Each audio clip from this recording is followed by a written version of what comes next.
Hi, Phyllis here again, and I want to say today we are dealing with Counterfeit Authority. Mumewaona town, you have seen them moving around, taking people's property because of the counterfeit products that we are having. I want to appeal today as a Kenyan to the Counterfeit Authority that there are things in your act, in the laws that you are there that can guide you. And also, you have to act as human beings, as Kenyans, because it is Kenyans you're hurting, it is Kenyan businesses you're hurting, it is our revenue that you're hurting. As much as these people have broken the law, as much as we want to talk about counterfeit products in the Kenyan market, I want to tell you, this is how China started. This is how other countries started. So if we have people who have come out and making the same products, there are laws that and rules and regulations that need to be followed. We agree all on that. And we agree that we don't need counterfeit products in the community. So my urge this morning is to the Counterfeit Authority that one of your functions as an authority, and I want to bring it clearly, is that you make sure that you have trained people, the business community, on what counterfeit products are, the policies and the law. And my question is, have you gone back to your functions to look at if you have done training? Because by now you should have collected all the business people in the CBD. The people doing the business, do not look for people who you want to attend to your trainings. You should be deliberate, looking for people in the businesses. Today we are in HH Towers. Today we are in Prime Gate business. Today we are in BSS mall. Today we are in this mall and we are doing training for people on counterfeit products. So you have failed on your part as an authority to be able to train people, business people, on what counterfeit products are. It is your mandate to do so. So if you're taking people's products, if you're taking things out of the shelves because they're counterfeit, my question is, have you done proper training to Gikomba people? Have you done proper training to the people who are in light industry in Kariobangi South? Have you moved to the markets and trained people on the right products that you need them in the market and show them this is a counterfeit, this is the original, this is the standard we want you to have achieved? If as an authority you have not done that, then you have failed Kenyans, because taking people's property worth 20 million, 10 million, 5 million, and you expect these people to come back again in business, and this is a Kenyan economy where we expected to pay taxes, and taxes are high. So I'm calling upon the Counterfeit Authority to do proper training, mall by mall, businesses by businesses. If the people in the smoky industry, if it is the people in the cloth industry taking clothes from Turkey, if it is people who are coming in with cars from Japan, can you have proper training centers in the CBD so that people can walk in, ask, question, and do all this? Because training and empowerment, then by 2027 or 2028, then you can come and arrest people and say, we trained you, but you have still bought the counterfeit products in the country. But you cannot be taking people's properties without proper training. Number two, I also want to enlighten that it is your mandate, it is a function that you have within your law that you are going to address these things in public.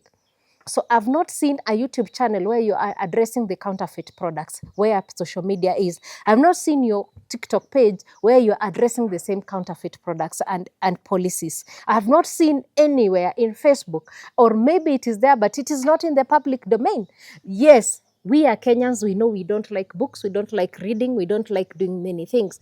But again, it is not a reason for us to be able to punish Kenyans, because the mother in Marikiti, a woman who is old enough, 65 or 70, who never went to school, she's in business and she needs to understand you. So why not go to Marikiti and enlighten her? And then, because that is one of your functions, to enlighten the public on the policies and the laws of counterfeit products, so that by the time we are coming in, by the time you're coming to pick people's, you have not said, I gave these people some notice for 5 months, I gave this. No, it's not a notice.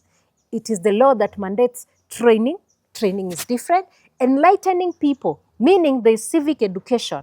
Here where I'm staying, I need to hear a mama mboga or somebody in the shop talking about the counterfeit products. I need to hear mtu wa malimali mwenye ananunua malimali akisema this is counterfeit, this is original. I know we go for cheaper things as Kenyans, but it is because of lack of knowledge that such an authority exists, and that things have to be taken serious by the Counterfeit Authority, which is mandated to take people's property if they are counterfeit.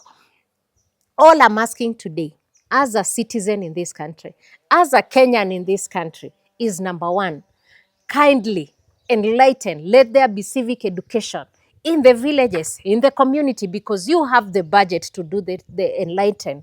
You have the budget to do the trainings. Let's see you active in, let's see your banners everywhere. It's not like you're hiding some information so that you can appear and say, nimekushika. Hapana.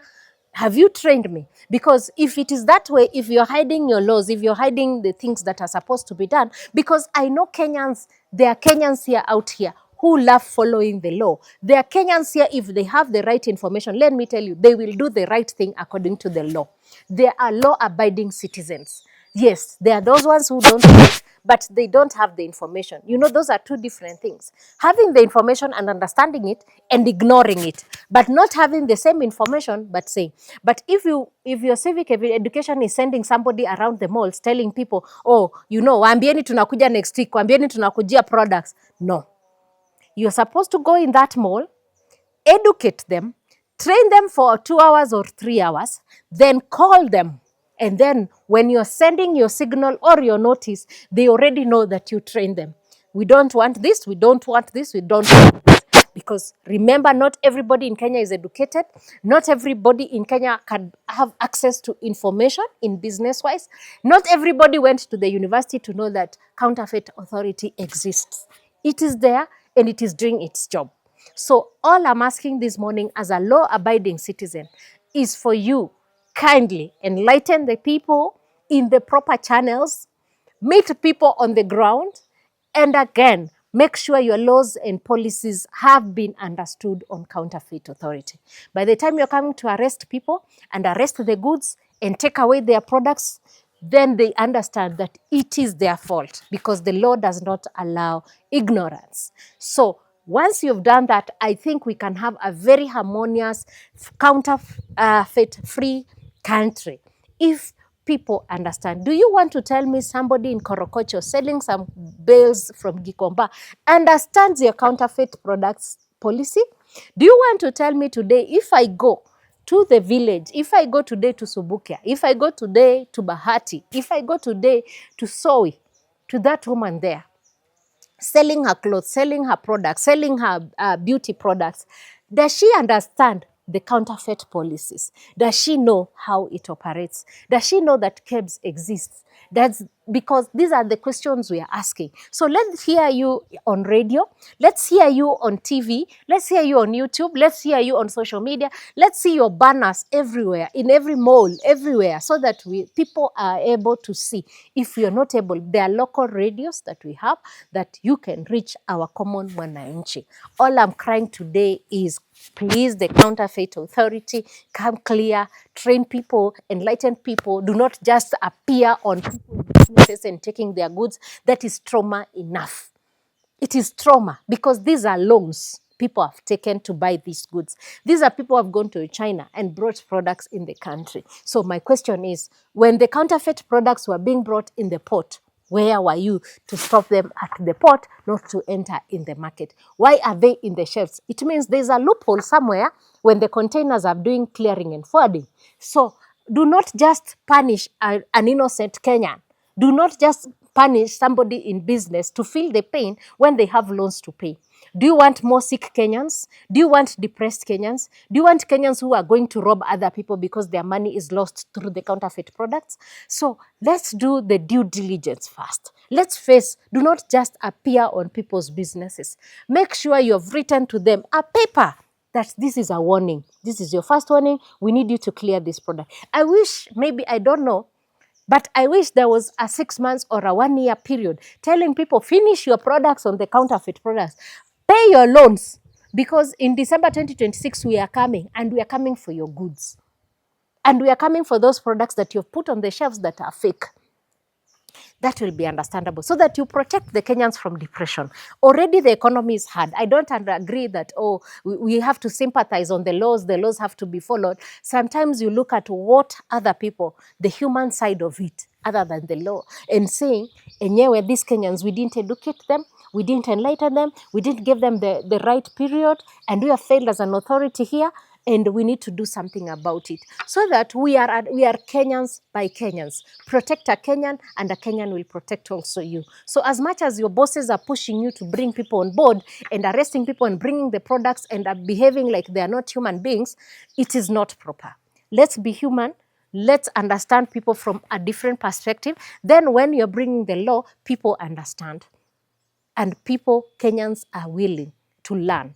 Kenyans are human beings who can learn and understand. Let's see your billboards everywhere. From Waiyaki, where we are staying, we want to see your billboards. We want to see your billboards on Thika Road. We want to see your billboard when I'm going to Soy in Eldoret. I want to see your billboard. When I'm going to Malindi, I want to see your billboard saying that you exist and you don't entertain counterfeit products. And you're coming with these laws because there are too many dangerous products coming in the country with counterfeit things, and we need to arrest you in 6 months' time, or if you don't change, these are the consequences.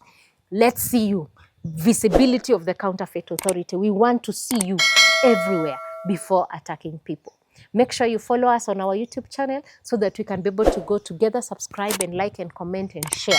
And please make sure you protect Kenyans, and also Kenyans also to protect you by following the laws that are there on the Counterfeit Authority. Thank you so much. We love you guys. Enjoy.